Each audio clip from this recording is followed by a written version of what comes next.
Dear students, myself Naresh Kumar Dogra. Today in Business Studies, we will discuss nature and significance of management. Under it, we are going to discuss objectives of management. The objectives of management can broadly be classified into three categories: organizational objectives, social objectives, and personal objectives. Organizational objectives. Management is responsible for setting and achieving objectives for the organization. It has to achieve a variety of objectives in all areas, considering the interests of all stakeholders, including shareholders, employees, customers, and the government. The main objective of any organization should be to utilize human and material resources to the maximum possible advantage, that is, to fulfill the economic objectives of a business.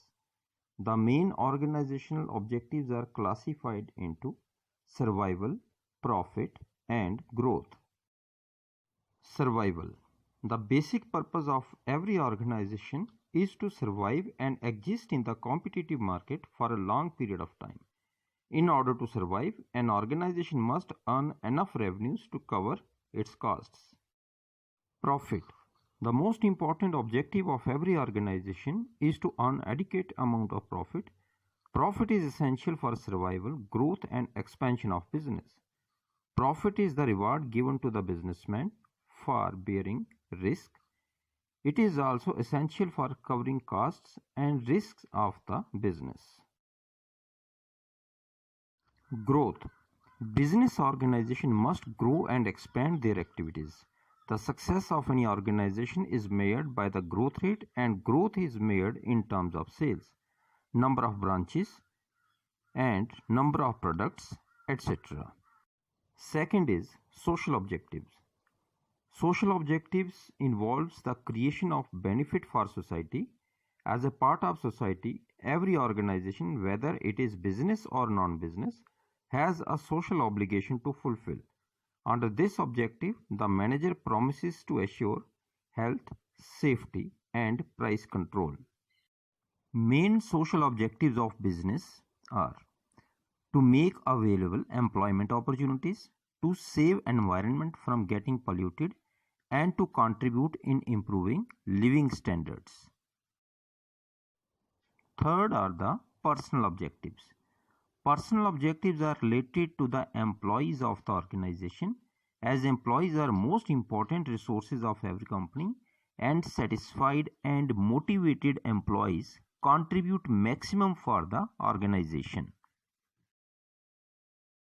The main personal objectives of management are financial needs, such as competitive salaries and perks; social needs, such as self-respect, respect for colleagues to fulfill social needs; and higher level needs, such as personal growth and development.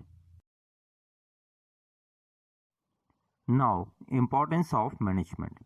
A business organization attains top position only because of quality of management. Successful organizations do not achieve their goals by chance, but by following deliberate process called management. In the absence of management, no organization can run successfully. The major points of importance of management are: management helps in achieving group goals. Management increases efficiency. Management creates a dynamic organization. Management helps in achieving personal objectives, and management helps in the development of the society.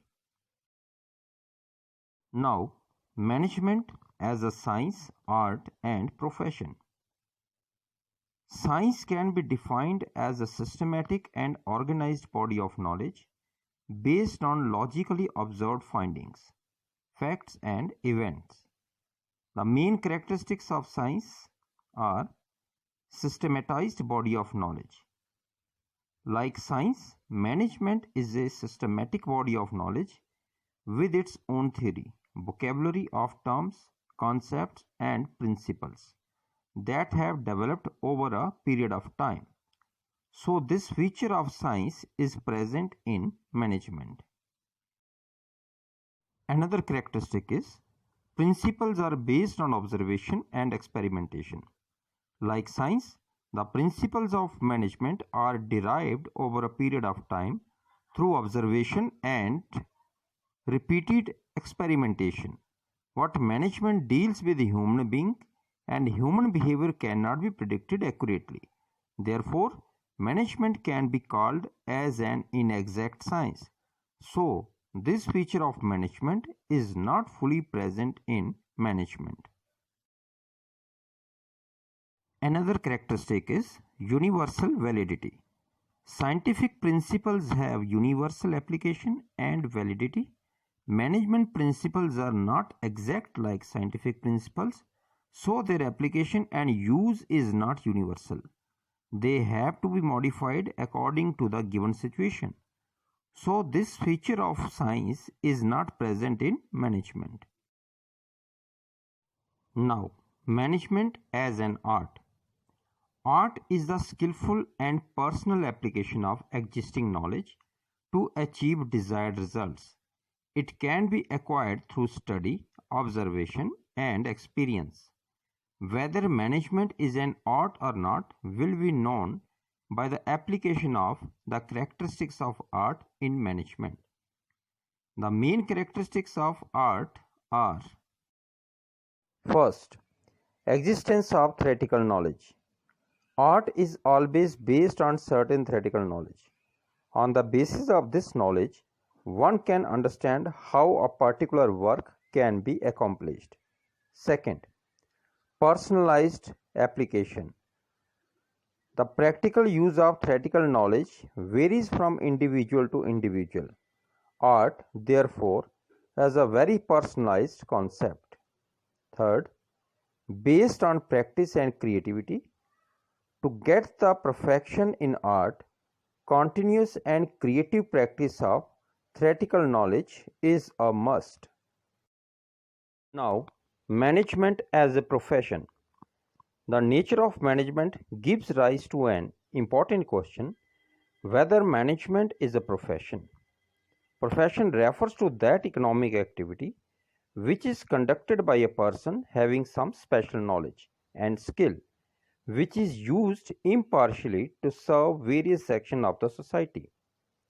Management is a profession, but not a full-fledged profession like legal, medical, or accounting professions, because it does not meet the exact criteria of a true profession. Now, few characteristics of a profession. A profession is a well-defined body of knowledge. All professions are based on well-defined body of knowledge that can be acquired through education and training. 2. Restricted entry. The entry to a profession is restricted through an examination or acquiring an educational degree. 3. Professional association. A profession must have a representative professional association to lay down a code of conduct to regulate the activities of their members. Fourth, ethical code of conduct. Members of a profession are bound to follow a code of conduct. Fifth is service motive. The basic motive of every profession is to serve the clients with dedication. In the conclusion, we can say that management is both an art and a science. The practice of management is an art. However, managers can work better if their practice is based on principles of management. These principles constitute the science of management. Management, on the other hand, does fulfill some of the characteristics of profession and some of the characteristics yet to blossom or develop. In this way, management as a profession in India is still in its infancy and its development is moving at a slow speed. Thank you.